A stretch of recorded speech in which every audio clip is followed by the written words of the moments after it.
mtima wa mbuye wako ukukonda iwe ndiye wakuona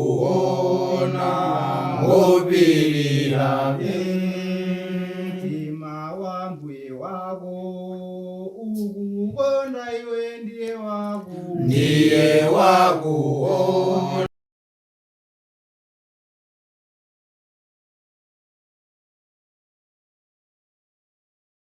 Tikulandireninso pa programu yathu ino. Tikumbukire programu imeneyi monga mmene tamvera amatipatsira Ndalilongo School of Biblical Studies komanso mogwirizana ndi mipingo yonse ya Khristu imene timakhala tikuona maphunziro osiyanasiyana amene alofunikira pa moyo wathu wauzimu. Takhala tikuphunzira maphunziro athu osiyanasiyana kwa nthawi yayitali amenenso mukhoza wapeza pa peji yathu ya pa YouTube, mukhoza kungayang'ana Ndalilongo School of Biblical Studies mupeza maphunziro ambiri. Komanso maphunziro omvera tili nawo amene tikhoza kutumizirani pa mapeto pa programu imeneyi. Timapereka nambala imene mukhoza kugwiritsa ntchito kutha kutumizirani pa WhatsApp muzitomvera pa nthawi yanu. Pa programu yathu ya tsiku la lero muli ndine m'bale wanu Vinjero Gondwe kuchokera ku mpingo wa Khristu ku area 36 ku Lilongwe. Komanso ndili ndi m'bale wanga apa ine ndine Namanika Malunje, mmodzi mwa alaliki mu mpingo wa Khristu ndipakhala ku Mirundu ku Lilongwe mmodzi mwa Sanduliza. M'bale wathu Kamalunji leronso tabwera ndi programu ina kapena phunziro lina limene tikufuna mutithandize kuchokera buku lopatulika. Ife pokhala anthu tili ndi malo ambiri amene timafuna titapita.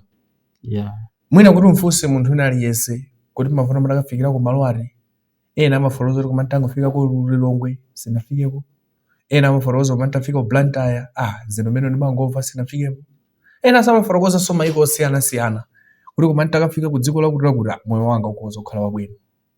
Komanso sizokhazo anthu ambiri timamva amafotokoza kuti ine nkazachoka pa dziko lapansi pano ndinamva kuti kuli malo awiri, ku Jahena komanso kumwamba kapena ku Paradizo kumene kuli chisangalalo. Ndo kamafunsa anthu kuti malo awiri amene umafuna kukafikira kuti, sinambe ndapezapo munthu akunena kuti ine koma mafuna ndakafikira ku Jahena. Aliyense amafotokoza kuti mafuna ndakafikira ku moyo osatha, kumwamba kapena ku Paradizo kumene makutchulira. Tsono pa programu yathu ya tsiku la lero tufuna tikambeza malo amodzi amenewa makamaka a Jahena. Chabwino. Ni malo amene sitafuna kuti tikafikireko, ndipo ndikuti Baibulo limafotokoza kuti si malo abwino. Ndiye timafuna kuti mutithandize kuchokera pa Baibulo kuti kodi malo amenewa ndi otani, ndipo kodi amene angakafikire kumeneko ndi ndani, komanso kuti tichite zinthu zotani kuti tisakafikire ku malo ameneko, pozindikira kuti malo amenewa sanakonzedwe kuti zimene zikafikireko ndi ng'ombe, mbuzi, koma ndi anthu ngati ife amene sitisamala tikafika ndi malo amenewo ngakhale sitafuna. Tikamba zokudza Jahena. Chabwino. Kodi musanayambe tifotokozera zambiri, kodi tikati ku Jahena timafuna kutanthauza chani kapena Baibulo limati ndi chani? Zikomo kwambiri. Mawu amenewa okamba za Gehena m'buku lopatulika Baibulo alipo. Ndi mawu amene koyambirirako adachokera kwa anzathu olankhula Chiheberi. Iwo wa Heberi amatchula malowa ponena kuti Gehinomu. Ndiye potchula kuti Gehinomu, chifukwa kuti mawu aja anadzalankhulidwa kwambiri ndi anzathu Agiriki, ndiye adadzatchula kuti Gehena. Koma nthawi imeneyo anzathuwo amatchula zokhudza malo achiwonongeko. Pamene amaloza malo amene amatchedwa kuti malo achiwonongeko, ndi pamene pamabweretsa kuti mkatchulidwe kwa zathu amagwiritsa ntchito mawu kuti Gehinomu kapena kuti Gehena kwa anzathu olankhula Chigiriki, koma pa chichewa chathu akukamba za malo achiwonongeko. Pofuna kuti pamvetsetseke bwino chimene chidayambitsa kuti mawu amenewa adzapezeke m'Baibulo lathu, tiwerengapo malemba awiri nthawi imodzi. Lemba loyamba ndi Yoswa chapter 18, tiwerenga verse ya 16, komanso tidzawerenga buku la Yeremiya mutu 7, tidzamba kuwerenga verse la 30. Pa Yoswa chapter 18 verse ya 16 akuti, natsikira malire kunka polekezera phiri lokhala patsogolo pa chigwa cha mwana wa Hinomu, ndicho cha mchigwa cha Refai kumpoto natsikira ku chigwa cha Hinomu kumbali ya Yebusi kumwera. Tikaonanso buku la Yeremiya chapter 7 pamenepa afuna kutifotokozeranso zokhudzana ndi za chigwa chimene awalengapo pamenepa. Pa Yeremiya chapter 7 kuyambira verse la 30 akunena kuti, pakuti ana a Yuda anachita choyipa pamaso panga, ati Yehova, nayika zonyansa zawo m'nyumba yotchedwa dzina langa kuti aliyipitse, namanga akachisi a Mtofeti kuli mchigwa cha mwana wa Hinomu kuti atenthe m'moto ana a anthu aamuna ndi akazi, chimene sindinawuza iwo sichinalowa mtima mwanga. Chifukwa chache taonani masiku ali kudza, ati Yehova, ndipo sadzatchedwanso Mtofeti kapena chigwa cha mwana wa Hinomu, koma chidzatchedwa chigwa cha kuphera, pakuti adzataya Mtofeti kufikira malo akuyikamo adzasowa. Ndipo mitembo ya anthu awa idzakhala zakudya za mbalame zamlengalenga ndi zirombo za dziko lapansi, palibe amene adzaziopsa. Ndipo ndidzaletsa midzi ya Yuda ndi misewu ya Yerusalemu mawu akukondwa ndi mawu akusekera ndi mawu amkati ndi mawu amkatibwi, pakuti dziko lidzasanduka bwinja. Tawerenga malemba awiri. Pa Yoswa chapter 18 kuyambira verse 16 pamene pakukamba za nthawi imene ana Israeli amapatsidwa dziko lija, ndiye paja ana Israeli analipo mafuko 12. Ndiye anenera kuti pamene alipatsidwa dziko lija awapatse aliyense fuko lililonse likhale malo ake. Ndiye aonena kuti pamene amalemba malire ena adakafika pa phiri lina, ndiye patsogolo pakepa panali chigwa cha mwana wa Hinomu. Chigwa chimenechi chinayandikirana ndi kudera kumene kumapezeka gulu lina limene limatchedwa kuti Maebusi. Maebusi anali anthu amene Mulungu dziko asanapatse ana Israeli ndi anthu ena amene analipo kale. Ndiye tsopano pamazindikirika kuti ndiye kuti chigwa chimenechi chayandikirana ndi mzinda uja umatchedwa Yerusalemu, chifukwa kumeneko kumene kale kumatchedwa mtundu umenewu wa Maebusi. Ndiye tikukamba za chigwa chimenechi. Chigwa chimenechi chimatchedwa cha mwana wa Hinomu poyamba, chinali mwini wake ndiye. Ndiye kuti Ayuda ena adabwera kudzampeza kuti atimafuna pa chigwa ichi utatipatsa kuti tizipembedzerapo. Ndiye kuti mwana wa Hinomu adatenga malo aja nkuwapatsa Ayuda aja kuti ayi ndi pamene pamukhoza kugwiritsa ntchito kupembedza. Ndiye aja anamanga guwa lansembe m'malo mosankha kulambira Yehova, analambira mafano. Ndiye mafano amene amawalambirawo amawatchedwa kuti Mtofeti.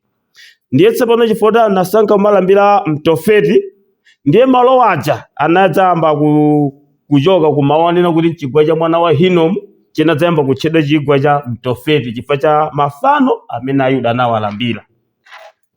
Ndiye tsopano chitachitika chimenechi, timadziwa kuti anthu akamalambira fano kumakhala kumujutsa Yehova, chifukwa Yehova ndamadalilenga ndipo amafuna ife tonse tizilambira iyeyo. Ndipo anthu akasankha kulambira mafano, Mulungu amakhumudwa. Ndiye chokhumudwitsa choyamba chimene anthu yawa adapanga ndiko kusankha kulambira mafano. Koma tsopano anadzabweretsanso chokhumudwitsa chachiwiri. Pakapembedzedwe ka mafano awo aja amakapezeka kuti amakagwira ana anthu aamuna ndi akazi amoyo niwodzayika pa guwa lansembe niwatentha m'moto, zimenezi Mulungu sanakondwere nazo. Pachifukwa chimenechi Mulungu anabwera niudzawawononga. Ndiye atawawononga, ndiye vesi lanena kuti Mulungu amati malo ano kuyambira lero sadzatchedwanso malo a Mtofeti, komanso sadzatchedwanso chigwa cha mwana wa Hinomu, koma adzatchedwa malo ophera. Ndiye pokamba kuti malo ophera katchulidwe kena ndiye kuti malo achiwonongeko. Ndiye chigwa chimenecho chifukwa padzachitika zimenezi, ndiye chifukwa Aheberi pomadzaloza amati Gehinomu, kutchula malo achiwonongeko. ndi Agiriki polunjikitsa patchulidwe amati Gehena. Choncho chigwa chimenechi ndicho chimene chinayambitsa kuti m'Baibulo lathu muzipezeka mawu akuti Gehena kapena kuti anzathu Aheberi unena kuti Gehinom. Choncho mawu akuti Gehena amapezekadi m'Baibulo lathu, koma chimene chinayambitsa ndi chigwa chimenecho. Yesu atabwera tikamaona pa buku la Mateyu chapter 5. Buku limene la Mateyu chapter 5 mu verse yake ya tiwerengako verse yake ya 22. Mateyu chapter 5 verse 22 akunena kuti, koma ine ndinena kwa inu kuti yense wokwira m'bale wake opanda chifukwa adzakhala wopalamula mlandu, ndipo amene adzanena ndi m'bale wake wopanda pake iwe adzakhala wopalamula mlandu waakulu, koma amene adzati chitsiru iwe adzakhala wopalamula Gehena wa moto. Yesu atabwera alutsimikizanso kuti ifenso amene tili ndi m'badwo wake uno tidziwe kuti ngati sitichita chimene Mulungu amafuna, nafenso tidzaponyedwa ku Gehena, koma apitiriza kuti ku Gehena wachani? Gehena wa moto. Pamene pakuti apitirize kuti tidzapita ku Gehena wa moto, amadziwa kuti poti mawu akuti Gehena amangoyimira malo achani? Achionongeko. Koma apatitsimikiza kuti tsono chionongeko cha ife chidzakhala chokudza moto. Choncho mawu akuti Gehena amapezeka m'Baibulo lathu, koma ndi mawu amene amatanthauza malo achionongeko. Apa ndifuna somwina omvera ndiwakonze. Tidziwe kuti mawu anena kuti Gehena amatchulidwa pokamba za malo achionongeko, ndipo ena mwa malo oyenera kutchedwa kuti Gehena tikukamba za chigwa chimene poyamba chidali cha mwana wa Hinomu, ndipo Ayuda wena atachibwereka kuti azipembedza anapembedza Mtofeti, ndipo kenaka Mulungu adawawononga. Ndipo pamalo pamene paja pokhala malo achionongeko ndipo Aheberi amatchula kuti Gehinom, kapena kuti kutchula kwa Giriki Gehena, kuchilankhulo chathu malo achionongeko. Ndiye pamene ndifuna kuwakonza omvera nkuti mwina akhoza kuganiza kuti ndiye kuti ngatati Gehena ndi chigwa chimene chidali ku Yerusalemu, ndiye kuti mwina pa tsiku lotsiriza Yesu akadzamaliza chiweruzo, ndiye kuti anthu oyipa adzawatenga kumalawi kuno ku Mozambiki kulendona ku Yerusalemu. Mukafika pa chigwa chili chimene koma mafuna mvetse kuti apa panatchedwanso kuti malo akuti Gehena chifukwa anali malo achionongeko. Ndiye kuti malo amene Mulungu anatikonzeranso kuti akationongere, ndiye kuti katchulidwe kena ndi malo achionongeko, kutchula kwa Giriki Gehena, osati malo aku Yerusalemu. Malo aku Yerusalemu malo akuti Gehena angotanthauza malo achionongeko. Choncho mukafunsa kuti mawu akuti Gehena amatanthauzanji, ndithu omvera ndiwauze zimenezo. Mmene mwafotokozeramu komanso mmene mwawerengamu, Yesu anayankhula kuti ndi malo amoto. Zimene zionetsa kuti ndi malo opsa. Malo opsa. Malo amenewa ndi opsa motani? Zikomo kwambiri. Malo amenewa ndi opsa kwambiri. Monga mukudziwa kuti matupi wathu samagwirizana ndi moto. Chinthu choyamba chimene tinakudziwa kuti ngati ndi malo amoto, ndiye kuti ndi malo paokha amene ali opsa. Tsono kuopsa kwakukulu kumene kulipo makamaka mu nthawi imene ife tiyembekezera, pamene pamafuna kuti pamvetsetseke. Tudziwa paja anzathu aku m'badwo wa Nowa, Mulungu anawabweretsera chigumula cha madzi. Anzathu aja atamwa madzi nkubanika nawo nkufa, zinathera pati? Zinathera pomwepo. Pamenenso anzathu aku Sodomu ndi Gomora, pamene moto umachoka kumwamba nuwapeza, ndiye kuti anthu atangokumana ndi lawi la moto, anthu aja anafa, zithera pati? Pamenepo. Pamene chilango cha ulendo uno sichili chocho. Mwachitsanzo tikaona pa buku la Mariko chapter 9. Mariko chapter 9 tidzawerengapo kuyambira pa verse yake ya 45. Pamene pakuti, ndipo ngati phazi lako likulakwitsa ulidule, kulowa iwe mmoyo wopunduka mwendo kuli kwabwino koposa ndi kukhala ndi mapazi ako awiri nuponyedwa mu Gehena. 47. Ndipo ngati diso lako likulakwitsa ulikolowole, kulowa iwe mu ufumu wa Mulungu ndi diso limodzi kuli kwabwino koposa ndi kukhala ndi maso awiri ndi kuponyedwa mu Gehena. 48. Akuti kumeneko mphutsi yawo sikufa ndi moto suzimidwa, pakuti wonse adzathiridwa mchere wa moto. Ndofuna kutanthauza kuti pamene anzathu ambaja wano adangofa pamene atabanika ndi madzi zinali ngati zatha pati pamene aku Sodomu ndi Gomora pamene anangokumana ndi lawi la moto ndi kuti adali kuti wafa zatha pati zatha pamene Yesu apa ukamba za gehena wa moto amene tiyembekezera ife kukumana naye ndi aonena kuti vuto limene likakhalapo ndilonena kuti mphutsi yake sikafa. Zimene angufuna kuunikira kuti kupwetekedwa ndi mphamvu ya moto kukakhala kwa nthawi zonse. Ndiye kuopsa kwa chilango chimene chakuzidwira ife pa tsiku lomaliza ndi chimenechi. N'chifukwa chake pa Mateyu chapter 25 mu verse yake ya 41 akutsimikiza za nkhani ya kuchilango cha nthawi zonse. Pa Mateyu chapter 25 verse yake ya 41 akuti pomwepo iye adzanena kwa iwo akudzanja lamanzere, chokani kwa ine otembereredwa inu ku moto wa nthawi zonse, okolezedwera mdierekezi ndi amithenga ake. Maonena kuti adzawauza anthu akudzanja lamanzere kuti chokani kwa ine ndipo pitani ku moto wa nthawi zonse. Moto umenewu pokonza ndidakozera mdierekezi koma adzapita ndi amithenga ake. Pokamba za amithenga ake kwakukula ukamba za anthu amene adatumikira iyeyo pokatumikira ndani? Kutumikira Mulungu. Choncho ku moto okakhalapo ku nthawi zonse ndi malo opsa malo amenewo. Pa 2 Atesalonika chapter 1 2 Atesalonika chapter 1 mu verse yake kuyambira verse yake ya 7 pamenepa akulankhula motere. 2 Atesalonika chapter 1 verse 7 akuti ndi kwa inu akumva chisautso mpumulo pamodzi ndi ife pa vumbulutso la Mbuye Yesu wochokera kumwamba pamodzi ndi angelo amphamvu yake, mlawi la moto ndi kubwezera chilango kwa iwo osamdziwa Mulungu ndi iwo osamvera uthenga wabwino wa Mbuye wathu Yesu, amene adzamva chilango ndicho chiwonongeko chosatha chowasiyanitsa ku nkhope ya Ambuye ndi ku ulemerero wa mphamvu yake. Chilango ichi ndithu chikutsimikizika kuti ncha nthawi zonse. Ndiye pokamba za chilango cha nthawi zonse komanso chikhala chilango cha moto chimene chikakhala cha nthawi zonse titsimikize kuti malo amenewa ndi chilango choopsa kwambiri. Ndiye chifukwa chake kumeneko kumafanizidwa kuti pokambira za mphutsi anagwiritsa ntchito kuti monga timakhanga limene kulinga tikudzala kudzala kumene kumapita zinthu zimene zawonongeka zimene kapenanso kumene kumapita zinyatsi zimene zatha ntchito kumeneko. Ndiye chifukwa chake malo amenewa mukafunsa kuti ndi opsa bwanji, titsimikize pano kuti malinga ndi imene Baibulo limatsimikizira ndi malo opsa kwambiri. Ndithudi tikuona ndithu kuti si malo abwino chifukwa chake mwina anthu timakhangati kuti sitikufuna ndithu.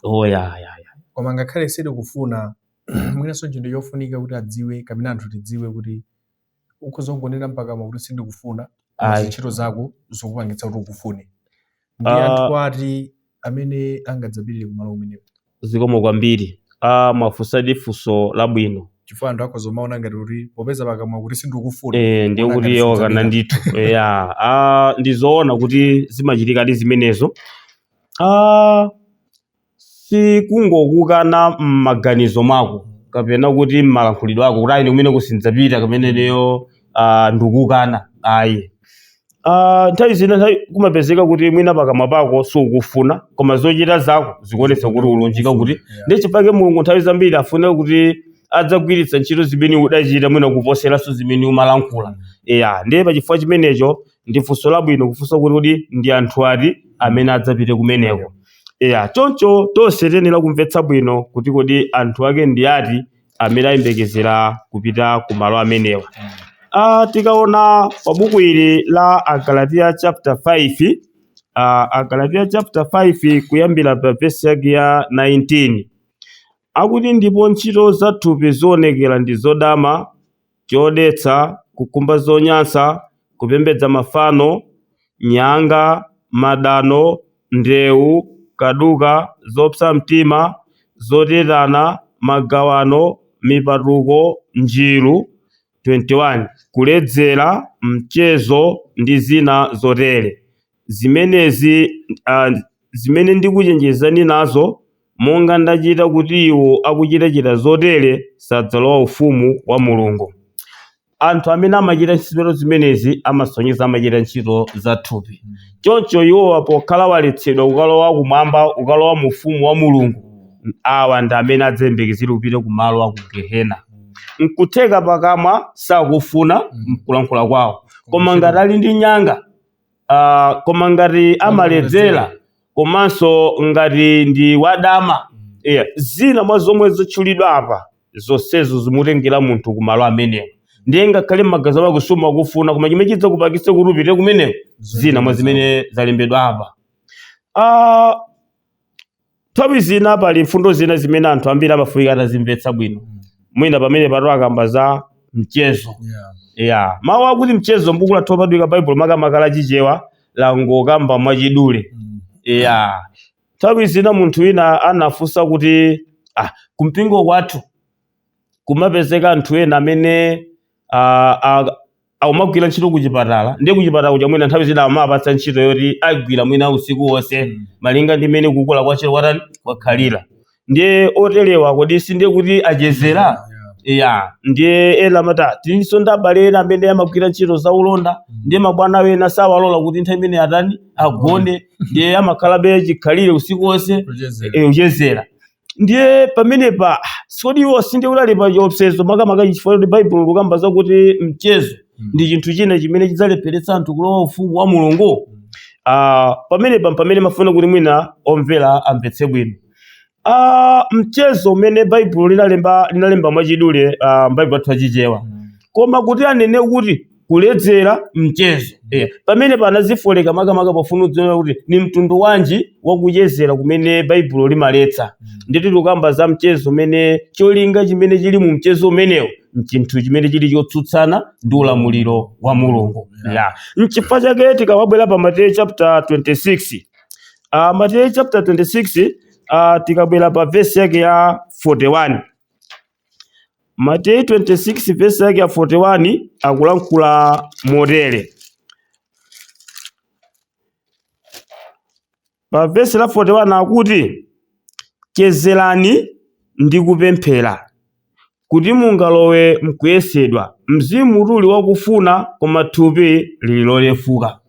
Ndiye kuti apa mafunthauza kuti mchezo umene ugwirizana ndi cholinga cha Mulungu umene si chimo. Kuchita zinthu mo usiku wonse koma kuchita mosatsutsana ndi ulamuliro wa Mulungu si zimene Baibulo likamba zakuti mchezo ndi chimodzi cholepheretsa anthu lowa ufumu wa. Koma akukamba za mchezo umene cholinga chake mu mchezomo muli zosempana ndi mawu a Mulungu. Otelewa ndi amene apita ndithu ku Gehena. Timaona ndithu michezo inali yoti anawachezera kumwamo wa usiku. Timaona mwina pa Christmas imene zimachitikira. Timaona pa New Year anthu amene amachitira zinthu zawo. Akuchezera koma kuchita zinthu zolakwika. Ena amachezera koma achita zinthu zabwino. So maoti mchezo akungofuna kuchotsa chithunzi chonena kuti sizotantha zotalesa amene wachezerayi. Koma amene akuchezera kuchita zinthu zolakwika. Ndithudi. Amakhala walakwa. Ena mwa amene ali pa chiopsezo timapeza pa Masalimo 73. Masalimo 73 verse yake ya 27 akunena kuti pakuti taonani okhala patali ndi inu adzawonongeka, muwononga onse akupembedza kwina kosiyana ndinu. Pa tsiku lomaliza pali anthu ena amene sapembedza, apapo owalemba kuti okhala patali ndi Mulungu. Komanso pamene Mulungu akawononga anthu amene akhale osapembedza mpaka moyo wawo wonse, ndiye gulu la namba 2 akunena kuti adzawononga anthu amene amapembedza kwina. Mwina mfundo iyi yofunika anthu omvera atamvetsa. Kodi maonena kuti opembedza kwina, kodi awo pamene pakuti tanthauzira chani? Ndiye kuti nthawi zonse Mulungu amafuna kuti amayika kumalo kumene alamulira anthu onse kuti ofuna kupembedza akapembedze kuti akapembedze kumeneko. Monga momwe m'badwo wa Nowa adapanga chombo chicha, ndiye kuti anthu onse anafunika alunjike kukasema chombo chimene chicha. Mu nthawi ya ana Israeli atapangana nawo pangano, Mulungu anapanga kachisi mu mzinda wa Yerusalemu. Ndiye kuti analamulira Israeli onse azikapezeka kuti kumeneko. Yesu atabwera adanena kuti pathandiza kazika mpingo wanga. Ndiye kuti nthawi zonse mulungu akhala walozera anthu choti achite. Ndi apa anena kuti okhala patali ndi mulungu amene ali osapembedza adzonongeka. Ndiye kuti adzonongekera kuti tukamba za malo achionongeko kapena mkatchulidwe kena ku Gehena. Ndi onse amene amapembedza kwina kosiyana kumene mulungu amatani amakhazika. Pa Mateyu chapter 7 verse 21 Yesu anena kuti si Yesu amene anene kwa ine Ambuye Ambuye adzalowa ufumu wakumwamba, koma yekhayo wakuchita chifuniro cha Atate wanga kuti wakumwamba. Tikhoza kukhala mu mpingo umene Yesu anatani anakhazika. Ndiye tikamapita kukayimba nyimbo zathu timakatchula Ambuye Ambuye, kaya tupereka mapemphero wathu Ambuye Ambuye, kaya tulalikira Ambuye Ambuye. Koma mwina tikachoka ku zimenezi tikapeza tukachita chigololo, timakapha, timakachita zotani, ndiye kuti ngakhale timatchula Ambuye koma sitichita chifuniro cha Mulungu. Ndiye Yesu anena kuti Yesu amene sachita chifuniro cha Atate wanga wakumwamba mfumu musadzata sakalowa. Ndiye ngati sitikalowa kufumu umenewo ndiye tikaponyedwa ku Gehena.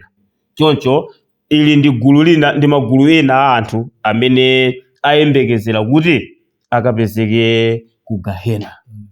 Pa Yohane chapter 3 verse 1 aunena kuti wosabadwa mwatsopano mfumu wa Mulungu sadzalowa. Ndiye ngati anthu sabatizidwa kapena kubadwa mwatsopano kusintha moyo wawo, ndiye kuti mfumu wa Mulungu sakalowa. Ndiye ngati sakalowa mfumu wa Mulungu akaponyedwa mu ng'anjo ya moto kapena kuti ku Gehena. Choncho mukafunsa kuti ndiwoti amene akapezeke ku malo achilango, malo achionongeko, ena mwa iwo amene Baibulo latsimikizira ndiwoti amenewa ndithu. Timalize poona ndi nthawi yathunso taona ndithu anthu amene angapezeke kapena akalowe kumalo kumenewo. Koma anthu ena angapewe bwanji kuti asakapezeke kumalo kumenewo? Munthu atani kuti asakapezeke kumalo kumenewo? Zikomo kwambiri. Ndikungokana kuti sindikufuna. Ayi. Chimene tiyenera kuchita ngati tifuna kuti malo amenewa tisakapezeke, monga taona kuti mulungu adzawononga osapembedza, ndiye kuti chinthu choyamba munthu ayenera kuti akonze pati pamenepo akhale munthu wopembedza. Ndipo ngati taona kuti anthu amene akapezeke kumalo amenewa na anthu amene amachita nyanga, madano, ndewu, awa ndi ena amene afunika zimenezi azitani azikonze zimenezi achokemo. Ndipo kuchokera pamenepo pafunika kuti anthu akabadwe mwatsopano kumene kuli kubatizidwa, kuti tikamabatizidwa timakhala kuti tikulowa m'magazi amene Yesu Khristu anakhetsa pa imfa yake. Ndiye tanthauzo lakuti kubatizidwa. Mwina anthu akamati moti kungokakhudzana ndi madzi ndiye kuti unkatamba zimene ziyaza ndi kuti zati azidziwa kuti pati kukalowa m'madzi ambiri tikukatanthauza kuti tili ngati kukalowa m'magazi a Yesu, kuti magazi amene Yesu anakhetsa wachi ife potulukamo chikumbumtima chathu chiyenera kusintha, machimo athu amatani amakhululukidwa.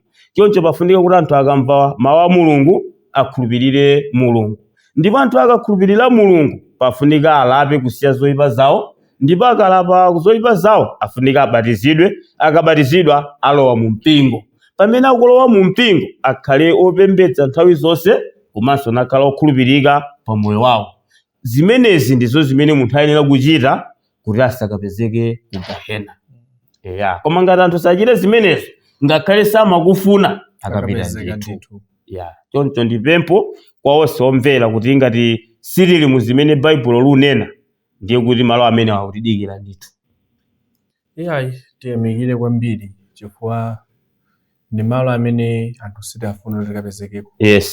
Mulungunso sanakonze kuti malo amene akapezeke wanthu, koma ife anthu chifukwa zochitika zathu tasankha malo amenewo.